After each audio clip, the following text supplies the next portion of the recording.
उसकी गति को और तेज़ कर रहे हैं।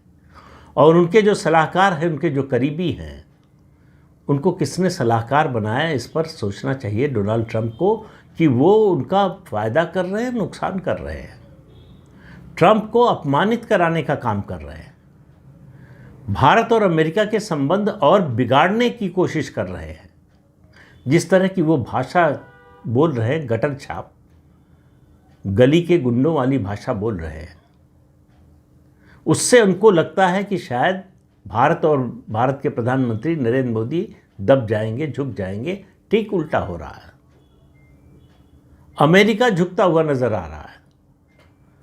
तो ये ट्रंप के जो बदले हुए बोल हैं, वो हिंदी फिल्म का एक गाने की 2 पंक्तियां हैं, बदले बदले मेरे सरकार नज़र आते हैं, घर की बर्बादी के आसार नज़र आते हैं। तो अमेरिका की बर्बादी के आसार नज़र आ रहे हैं। अब ये ट्रंप पर है कि उस बर्बादी को तेज़ करना चाहते हैं या उसकी गति को कम करना चाहते हैं। अमेरिका का पहले जैसा रुतबा नहीं रहेगा, ये तय है। समय कितना लगेगा ये तय नहीं है।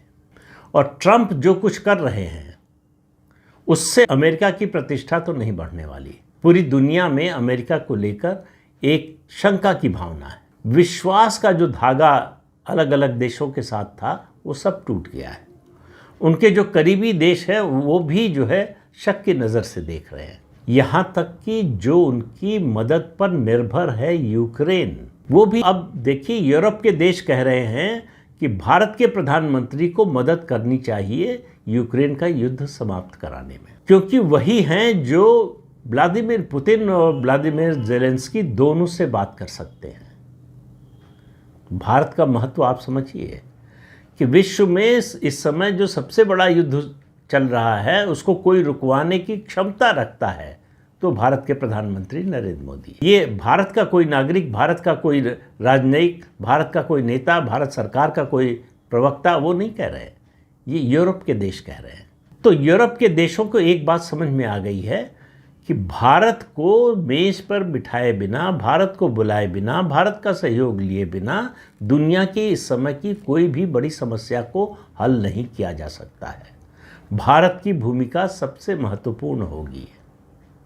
और जहाँ तक यूक्रेन का युद्ध है उसमें तो है ही। जो भारत और चीन दुश्मनी की स्थिति में थे गलवान के बाद, खासतौर से पहले डोकलम फिर गलवान, वो साथ आते हुए दिख रहे हैं।